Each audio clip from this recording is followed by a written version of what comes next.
A gente fala de Brasília, verificar o que temos nesse início de semana e ó, que tem coisa para discutir por lá.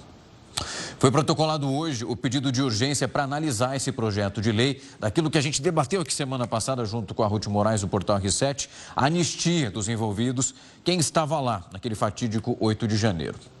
Ruth, que acompanha detalhe por detalhe, direto de Brasília, do Portal R7, chega então com essa apuração para trazer o detalhe se esse texto envolvendo essa tramitação, se ele vai depender justamente da decisão do presidente da Câmara, Hugo Mota.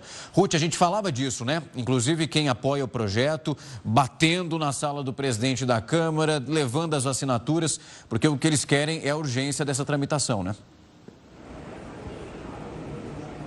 Pois é, Algarte, boa noite para você e para todos que nos acompanham. O líder do Partido Liberal aqui na Câmara dos Deputados, Sóstenes Cavalcante, do Rio de Janeiro, protocolou no início desta tarde esse pedido de urgência, esse projeto aí, que anistia, né, os condenados por esses atos extremistas que aconteceram em Brasília em 8 de janeiro de 2023. O pedido foi protocolado com 262 assinaturas válidas, sendo que a maioria dessas assinaturas pertence aqui a partidos que compõem a esplanada dos ministérios do presidente Luiz Inácio Lula da Silva, como União Brasil, Progressistas, PSD e MDB. Agora, os próximos passos aqui para que essa proposta tenha celeridade na Câmara, conta com uma conversa do deputado Sóstenes, líder do PL, com o presidente da Casa, deputado Hugo Mota, do Republicanos da Paraíba. Só que esse encontro, essa eventual conversa, só deve acontecer após o feriado de Páscoa, portanto, na próxima semana. Mota, esta semana, está participando de uma viagem em família,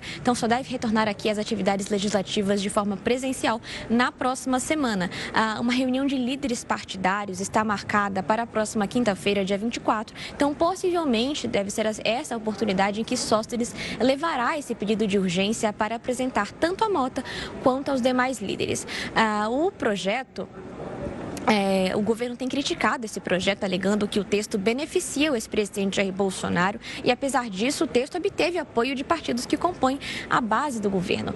O governo também alega que existem milhares de pedidos de urgência tramitando na Câmara dos Deputados para que tentar dar a entender de que a urgência não significa nada, até que Mota inclua esse pedido na ordem do dia. Só para a gente entender, o atual relatório desse projeto, que levou em conta 7 outras propostas que tramitam aqui na Câmara, foi elaborado pelo deputado Rodrigo Valadares, do União Brasil de Sergipe, e o texto anistia todos os que participaram de manifestações de caráter político ou eleitoral, por qualquer meio, e também aqueles que apoiaram, né, apoio logístico, apoio financeiro ou até mesmo apoio de rede social.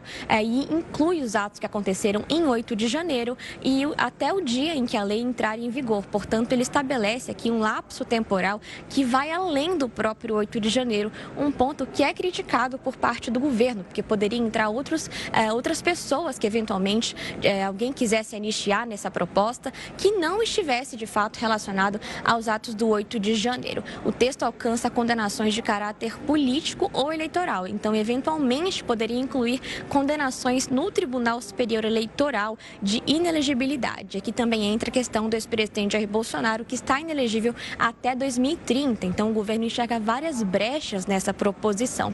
A anistia também inclui qualquer medida de restrição de direitos que foi imposta por medida cautelar ou liminares por parte da Justiça.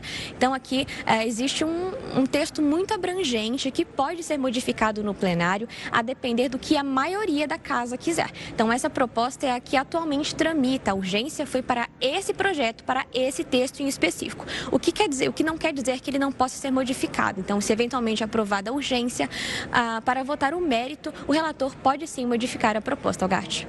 Ruth, vamos falar de outro tema que é super importante. A gente olha para o mercado externo, falamos aqui durante semanas qual seria a reação do mercado brasileiro e também do governo federal em relação às tarifas. Nós temos a lei da reciprocidade comercial, que pelo menos essa possibilidade de começar a funcionar. O Brasil já deve determinar alguma retaliação, inclusive, ao tarifaço de Donald Trump. Muito se falava de aguardar, tentar negociar antes de aplicar uma resposta dessa magnitude. O que nós temos até esse momento?